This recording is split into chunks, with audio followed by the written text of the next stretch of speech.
We interrupt this program to bring you an important Wayfair message. Wayfair's got style tips for every home. This is Nicole Byer, helping you make those rooms flyer. Today's style tip: when it comes to making a statement, treat bold patterns like neutrals. Go wild! Like an untamed animal print area rug under a rustic farmhouse table from Wayfair.com. Ooh, fierce! This has been your Wayfair style tip to keep those interiors superior. Wayfair, every style, every home. We interrupt this program to bring you an important Wayfair message. Wayfair's got style tips for every home. This is Styles McKenzie helping you make those rooms sing. Today's style tip: when it comes to making a statement, treat bold patterns like neutrals. Go wild, like an untamed animal print area rug under a rustic farmhouse table from Wayfair.com. Arr, fierce. This has been your Wayfair style tip to keep those interiors superior. Wayfair, every style, every home. Welcome back to our deep dive. You know, it's really easy to picture historically black colleges and universities, HBCUs, as maybe something from the mid-20th century, or perhaps the Civil Rights era. Mm-hmm. But the truth is, the roots go much, much deeper. We're talking about dozens and dozens of these vital institutions founded before 1950.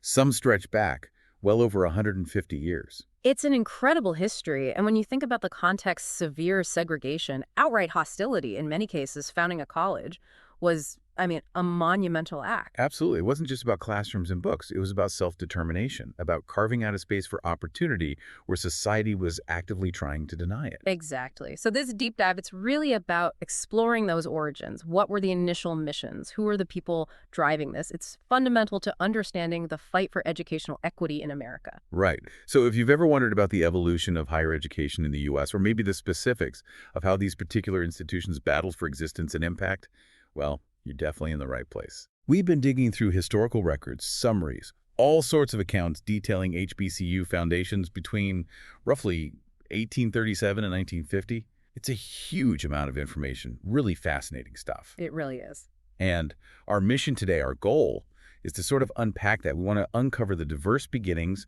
the unique goals, those pivotal early years for a whole slew of these schools, and give you a real sense of this landscape. Sounds good. It's a rich story to tell. Okay, let's jump in. Where do we even begin?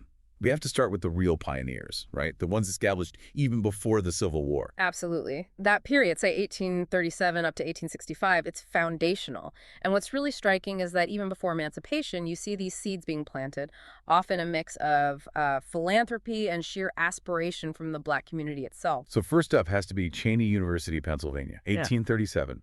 Just think about that date for a second. Yeah, it's decades before the war. Decades. It's recognized as the very first institution of higher learning for African Americans in the U.S. It owes its existence to a Quaker philanthropist, Richard Humphreys.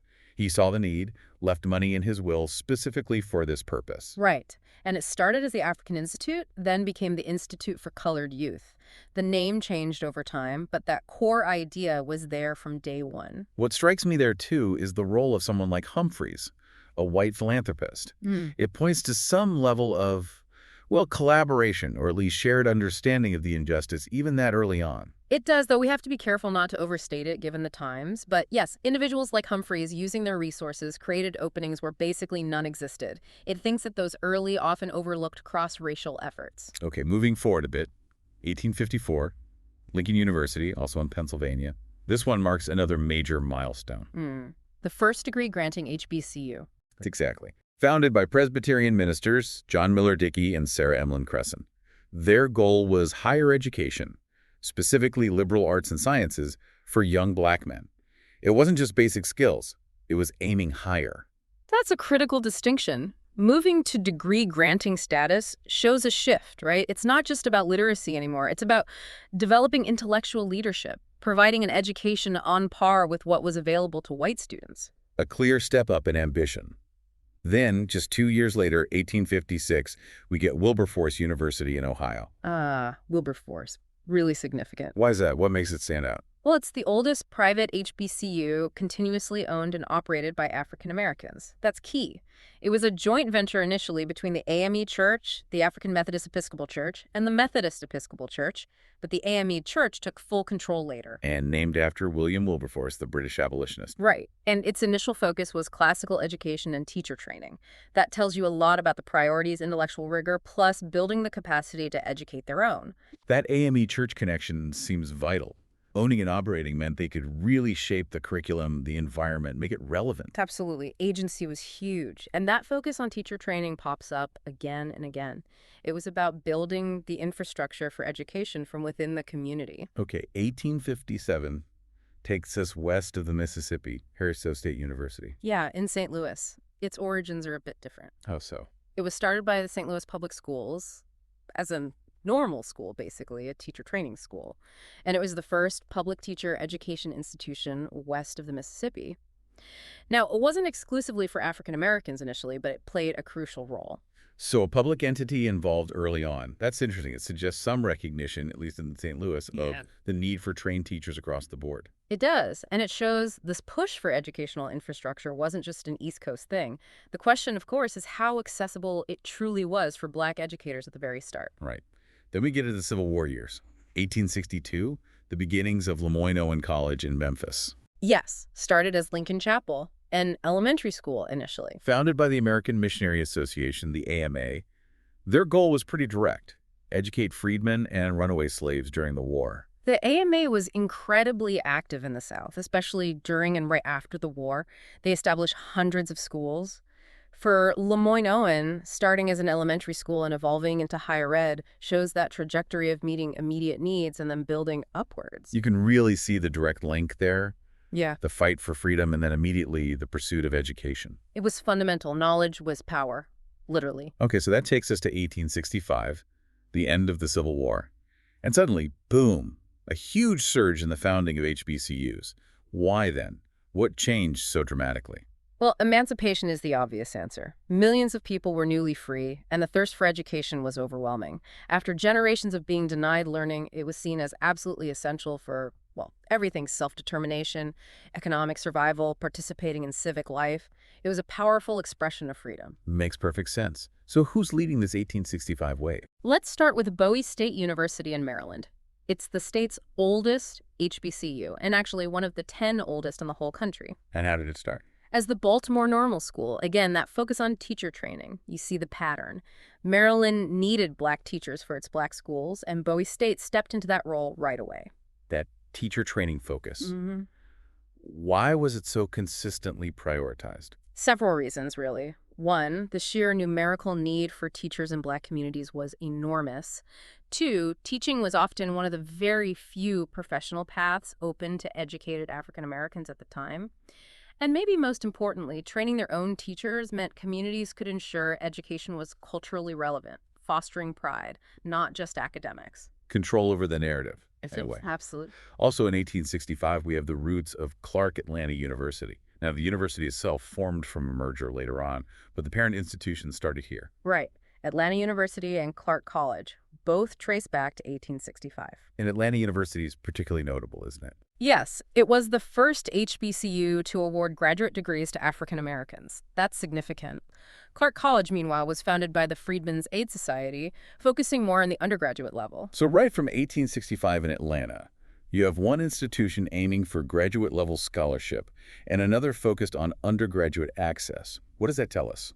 It tells us the vision was broad even then. It wasn't just about basic literacy. There was an immediate understanding of the need for advanced scholarship, for leadership development at the highest levels, alongside the crucial work of providing foundational college education, a multi-pronged approach. Fascinating. And still in 1865, another huge one, Shaw University in Raleigh, North Carolina. Shaw has a massive claim to fame, the first HBCU founded in the South after the Civil War. Wow.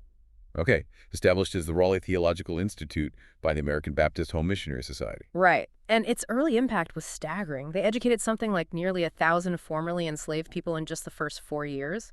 Imagine the challenges, though, being the first in the post-war South. Oh, I can only imagine. Intense hostility, minimal resources, probably constant threats. Exactly. Building a safe learning space would have required immense courage from everyone involved, founders, teachers, students. It's hard to overstate the bravery that took. Incredible resilience. Okay, let's round out 1865 with Virginia Union University in Richmond. VUU was formed through merging earlier institutions, like the Richmond Theological Seminary, Its goal? to provide higher education in a specifically religious environment for the newly emancipated. We see this a lot, the strong connection to faith-based organizations. Yeah, that religious underpinning seems almost universal in these early years. Why was that link so strong? Well, practically speaking, churches often had the only existing infrastructure, buildings, networks, some level of organization that the Black community could readily access or control. Plus, there was a powerful moral and spiritual dimension. Education and faith were seen as deeply intertwined paths to upliftment and liberation. The church was the center of life for many. Right, it provided a framework, a support system, when society offered little else. Precisely. Okay, so the Civil War ends and the floodgates open. Let's move into that next decade, 1866 to 1875. What are the key trends we see? We see continued rapid growth, absolutely, but also maybe a bit more diversification. Institutions are solidifying, expanding beyond just teacher training or theology, forging distinct identities. Makes sense. Let's look at 1866, Edward Waters University in Florida. Founded by the AME Church. It holds the title of Florida's first HBCU. Specifically created to educate freedmen and their children. And that AME affiliation continues right to this day. It really highlights the long-term commitment of denominations like the AME Church. They weren't just starting schools, they were investing for generations. It provided stability and a guiding ethos. Also, 1866, very famous name, Fisk University in Nashville. Ah, Fisk, yes. Established to educate newly freed slaves, named for General Clinton B. Fisk of the Freedmen's Bureau. And it developed into a top-tier liberal arts institution. But everyone knows Fisk because of... Fisk Jubilee Singers. Exactly. Their story is incredible in its own right. How important were groups like the Jubilee Singers for these early schools? We interrupt this program to bring you an important Wayfair message. Wayfair's got style tips for every home. This is Nicole Byer, helping you make those rooms flyer. Today's style tip: when it comes to making a statement, treat bold patterns like neutrals. Go wild! Like an untamed animal print area rug under a rustic farmhouse table from Wayfair.com. Ooh, fierce! This has been your Wayfair style tip to keep those interiors superior. Wayfair, every style, every home. At Arizona State University, we're bringing world-class education from our globally acclaimed faculty to you. Ranked #1 in innovation for 10 consecutive years and #2 among public universities for employability. ASU isn't just ahead of the curve, it's creating new paths to success. Earn your degree from the nation's most innovative university. Online, that's a degree better.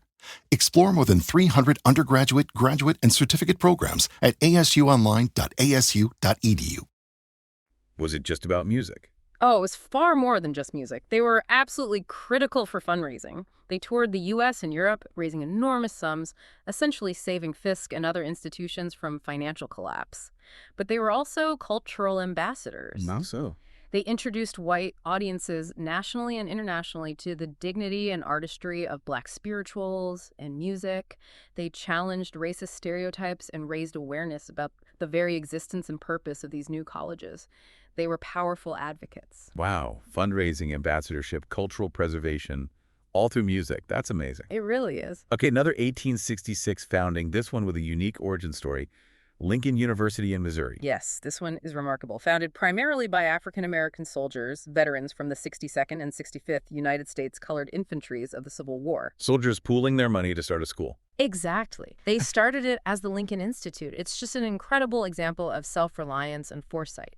These men had fought for freedom, and then they immediately turned their attention to securing the intellectual tools needed to live as free citizens. That says so much about their understanding of what freedom truly meant. It wasn't just the absence of chains. Not at all. It was about empowerment, knowledge, opportunity.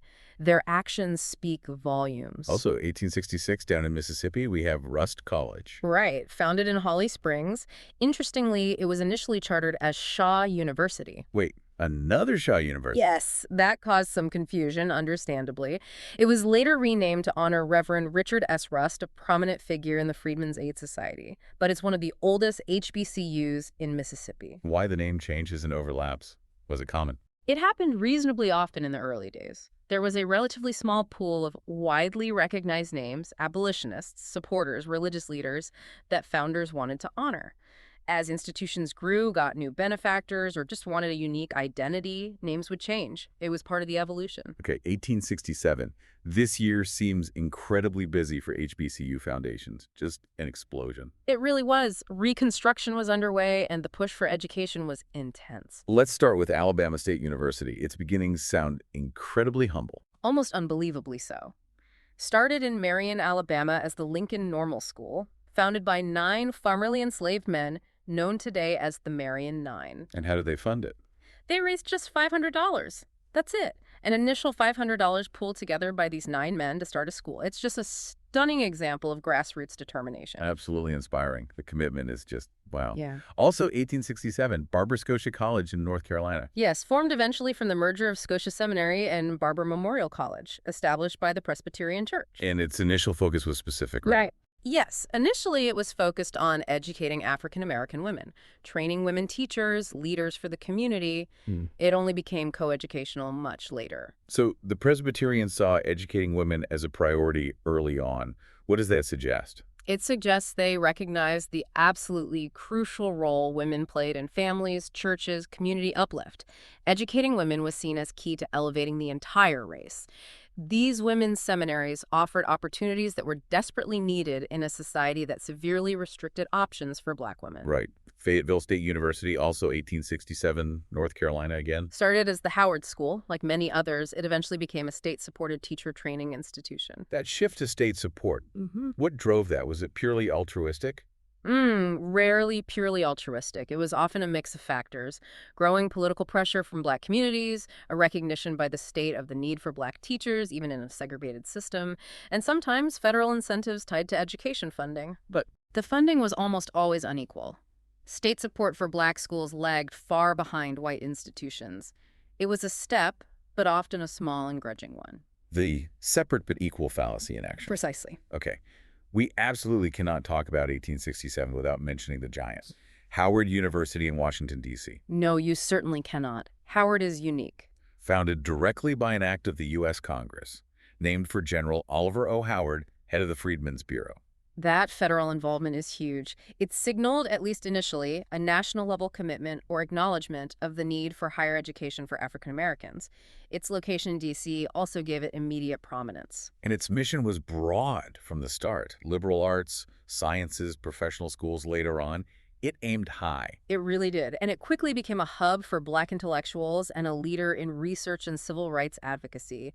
Its impact is just immense. Okay, still in 1867, Johnson C. Smith University in Charlotte, North Carolina. Another Presbyterian founding, started as Biddle Memorial Institute. And its initial focus? Primarily educating Black men for the ministry, like we saw with some others. It was later renamed Johnson C. Smith after a major donation from Mrs. Jane Berry Smith in honor of her late husband. That focus on ministry keeps coming up. Why was training ministers so central? Because the minister was often the central figure in the Black community. They weren't just spiritual leaders. They were often community organizers, educators, political advocates, counselors. An educated ministry was seen as essential for guiding the community through incredibly difficult times. Okay, makes sense. And then also, 1867, another incredibly well-known name, Morehouse College. Yes, originally founded in Augusta, Georgia as the Augusta Institute. Also focused on theology and education for Black men initially. Correct. It later moved to Atlanta and was renamed in honor of Henry Lyman Morehouse, a key figure in the American Baptist Home Mission Society, which strongly supported the school. Morehouse has this incredible legacy of producing leaders, Dr. King obviously, but so many others in various fields. What do you think is the key to that enduring legacy? That's the million-dollar question, isn't it? I think it's a combination of things. A rigorous academic environment, yes, but also a profound emphasis on character, leadership, service, and frankly, instilling a sense of responsibility to uplift the race. The Morehouse mystique, they call it.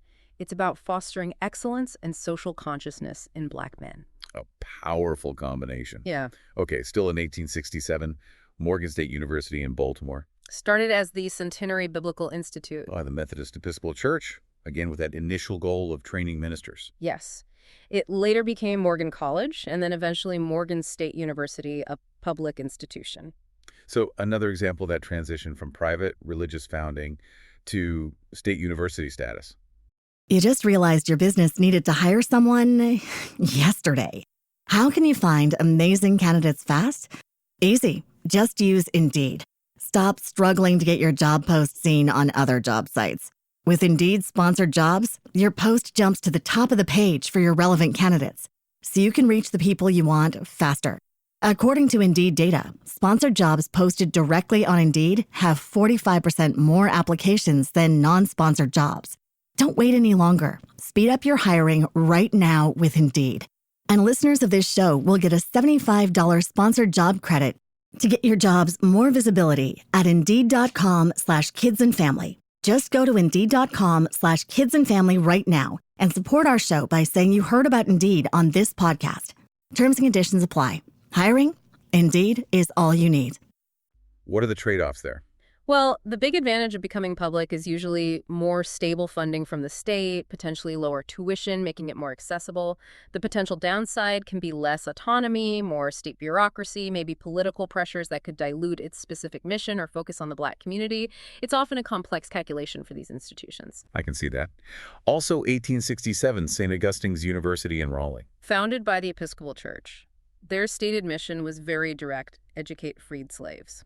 Simple as that. Another example of sustained commitment from a religious denomination. Absolutely. These church affiliations provided not just money, but a moral compass and a supportive community structure. And one more for 1867, Talladega College in Alabama. Talladega has a powerful founding story, too. Established by two former slaves, William Savory and Thomas Tarrant, with support from the American Missionary Association. Founded by formerly enslaved men themselves. Yes. It's Alabama's oldest private HBCU.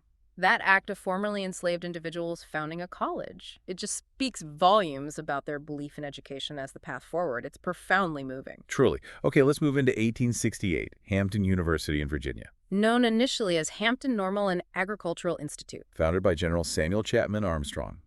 And the name suggests its focus. Exactly. A dual focus on teacher, normal training, and practical vocational skills, agriculture, trades. This reflected Armstrong's particular educational philosophy, often called the Hampton model. Why that emphasis on vocational training alongside academics? Was that common? It was a significant model, yes, though sometimes controversial. The idea was practical skills were essential for economic self-sufficiency for newly freed people. Agriculture and trades offered immediate pathways to earning a living. The debate was sometimes whether this emphasis came at the expense of a more rigorous liberal arts education. Ah, the Booker T. Washington versus W.E.B. Du Bois debate in miniature almost. In some ways, yes. It reflected different philosophies on the best path to racial upliftment. Okay, 1869, Claflin University in South Carolina. Founded by Methodist missionaries. Claflin has a really interesting distinction. What's that? It was the first university in South Carolina that was open to all students, regardless of race or gender, right from its founding. Wow, in 1869, South Carolina. That's incredibly progressive and, frankly, brave. Extremely brave. It must have faced enormous pressure. But it set a standard, even if it was difficult to maintain in practice later on as Jim Crow laws tightened. It was a statement. A powerful statement. Also, 1869, the roots of Dillard University in New Orleans. Yes, like Clark Atlanta, Dillard formed later from a merger. The predecessor institutions, Straight University and New Orleans University, both got their start around 1869, both with strong church affiliations. Why merge later on? What's the typical driver? Often it's about consolidating resources, strengthening academic programs, maybe achieving greater financial stability. By combining forces, they could potentially create a stronger, more comprehensive institution for the Black community in New Orleans. Makes sense. Okay, 1870, Allen University in Columbia, South Carolina. Another AME church founding, named after Bishop Richard Allen himself, the founder of the AME Church. That naming convention really anchors it in that specific tradition. Absolutely. It connects the university directly to the origins of the AME Church, and its long fight for Black autonomy and uplift is highly symbolic. Also 1870, right there in Columbia, South Carolina as well, Benedict College. Founded by Northern Baptists, specifically Bathsheba A. Benedict, who provided the initial funding. Its purpose was clearly stated: to educate freedmen. So we see Northern Baptists, Methodists, Presbyterians, the AMA, Quakers. Why were these northern religious groups so invested in Southern Black education? Many felt a strong moral and religious obligation after the Civil War. It was tied to abolitionist sentiments, a belief in the equality of souls, and a desire to help the formerly enslaved transition to freedom. They saw education as absolutely vital for spiritual, economic, and social progress. They had resources and organizational capacity that were desperately needed. Okay. 1871 takes us to Alcorn State University in Mississippi.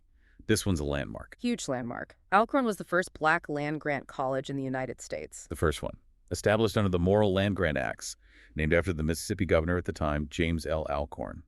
What did being a land-grant institution mean practically? It meant access to federal land and funding, specifically directed towards teaching agriculture, mechanical arts, engineering, and military science, alongside other studies.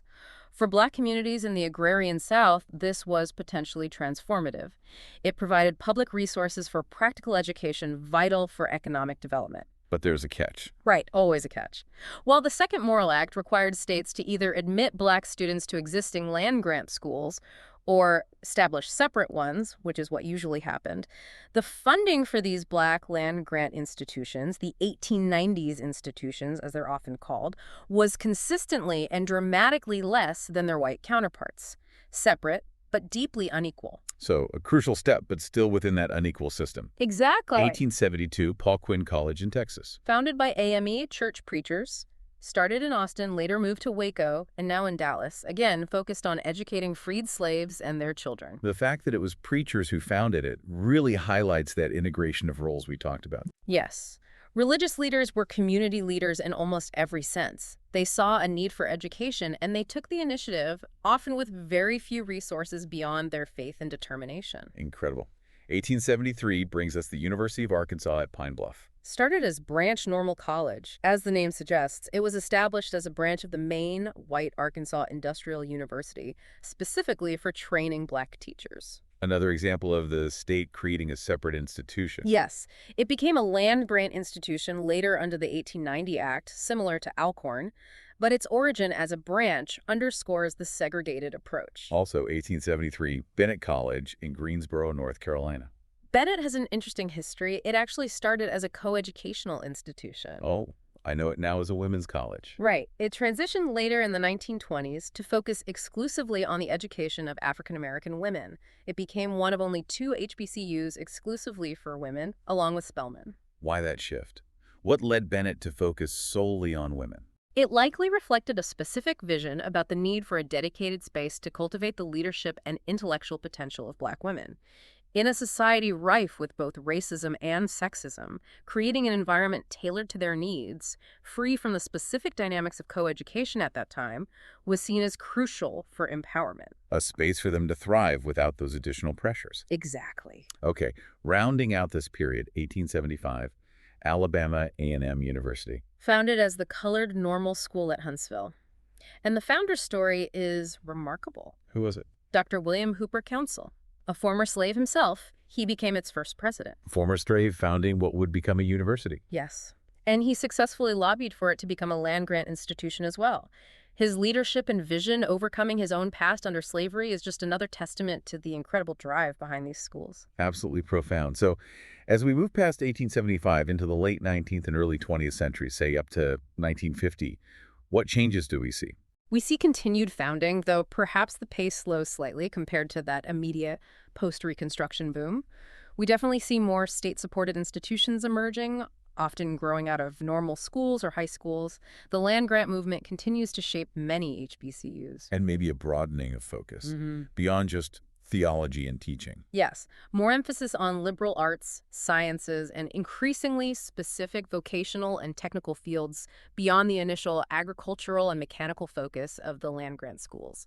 You also see junior colleges starting to emerge later in this period. So the landscape keeps evolving. Let's touch on some examples from this later era. We won't hit every single one. There's so many, but some key developments. Okay. For instance, 1876, Prairie View A&M University in Texas. Another crucial land-grant institution established specifically for African Americans. 1877, Jackson State University in Mississippi, starting as Natchez Seminary, founded by the American Baptist Home Mission Society. Again, that Baptist support. Right. It moved to Jackson later and evolved into a state university. 1879, Livingston College in North Carolina, founded by the AME Zion Church.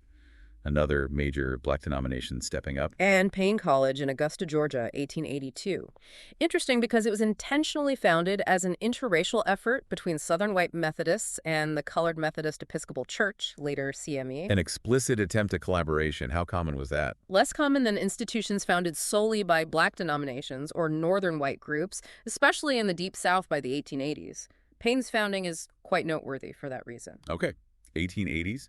Spelman College, 1881. We mentioned Bennett earlier. Spelman is the other historically Black college for women. Yes, started as Atlanta Baptist Female Seminary, received crucial early funding from the Rockefeller family, hence the renaming to honor Laura Spelman Rockefeller.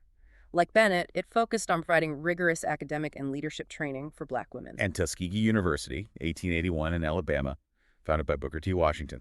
Tuskegee is hugely significant, embodying Washington's philosophy of industrial education, self-help, and vocational training as the primary path to Black advancement, very much in the Hampton model tradition, but arguably even more influential under Washington's leadership. That emphasis on industrial education was central there. Absolutely. Agriculture, trades, domestic science, practical skills for economic independence. Then you have schools like Kentucky State University, 1886, Virginia State University, 1882, Florida A&M University, 1887, all starting around this time, often as normal or agricultural mechanical schools, frequently with state support and land grant status. Exactly. The state role becomes more prominent, especially with the requirements of the Second Morrill Act in 1890, pushing for the creation of these separate land grant institutions if states wouldn't integrate. And into the 1890s, schools like North Carolina A&T State University, 1891, Delaware State University, 1891, South Carolina State University, 1896, Savannah State University, 1890, West Virginia State University, 1891. A lot of state-supported, often land-grant institutions founded in this decade. Yes, the 1890s were a key period for the establishment of the 1890 institutions, the historically Black land-grant universities. It really solidified that parallel system of higher education in many southern and border states. Moving into the early 20th century, say 1900 to 1950, we still see foundings like Elizabeth City State University, 1891, but developing significantly later, Grambling State University, 1901, starting as a private industrial school, North Carolina Central University, 1910, founded by James E. Shepard as a private institution initially, Tennessee State University, 1912, state-funded normal school. Right. Many institutions founded in this period started as normal schools or even high schools and gradually evolved into four-year colleges and universities over several decades. The path wasn't always direct. And you also start seeing some junior colleges emerge that later gain HBCU status, focusing often on vocational or technical training, like Coahoma Community College, 1949, or Gadsden State Community College's Valley Street campus, 1935 origin. Exactly. The landscape becomes more diverse, with different types of institutions serving different needs within the community, from two-year technical programs up to graduate and professional schools at the larger universities. It's just an incredible sweep of history. Nearly 115 years from 1837 to 1950, just packed with the creation of these institutions against incredible odds. It really is. When you lay it out like that, the scale of the effort is breathtaking. So looking back over this whole deep dive, all these foundings, these stories, what are the big takeaways for you? What really stands out? I think first, the sheer resilience and the unwavering belief in education within the Black community itself. From formerly enslaved individuals pooling pennies to soldiers founding schools to established churches making it a central mission, that internal drive is the core story. Second, the absolutely critical role of allies and institutions, religious denominations, both Black and white, philanthropists, the federal government, however inconsistently, in providing resources and legitimacy when they were desperately needed. Right. It was often a combination of internal drive and external support. And third, the diversity of missions. Yes, teacher training and theology were crucial early on, but it quickly expanded to liberal arts, sciences, agriculture, trades, graduate studies, women's education. It was about building a comprehensive educational ecosystem. That diversity is key. It wasn't monolithic. And for you listening to this, maybe the aha moment is just realizing the depth and breadth of this history. It's not just a handful of famous names. It's a vast network built over generations, often in the face of unimaginable adversity. Absolutely. And understanding that history is crucial for appreciating the legacy. These institutions weren't just schools. They were incubators of leadership, engines of social mobility, preservers of culture, and vital centers for the civil rights movement and beyond. Their contribution to American society is profound. It truly is. Their continued existence and importance today is a direct link back to those founding principles. So, maybe the thought to leave you with is this. Considering these origins, born from struggle but fueled by an incredible vision for a better future through education, what does the continuing story of HBCUs tell us about the enduring power of knowledge and the ongoing work needed to achieve true equity in our society today? And how might the lessons from their founding inform how we think about access and opportunity in higher education for all students now? Powerful questions to ponder. Their history is not just history, it's a living legacy with lessons for today. You just realized your business needed to hire someone yesterday. How can you find amazing candidates fast? Easy. Just use Indeed. Stop struggling to get your job post seen on other job sites. With Indeed sponsored jobs, your post jumps to the top of the page for your relevant candidates, so you can reach the people you want faster. According to Indeed data, sponsored jobs posted directly on Indeed have 45% more applications than non-sponsored jobs. Don't wait any longer. Speed up your hiring right now with Indeed. And listeners of this show will get a $75 sponsored job credit to get your jobs more visibility at Indeed.com/kidsandfamily. Just go to Indeed.com/kidsandfamily right now and support our show by saying you heard about Indeed on this podcast. Terms and conditions apply. Hiring? Indeed is all you need.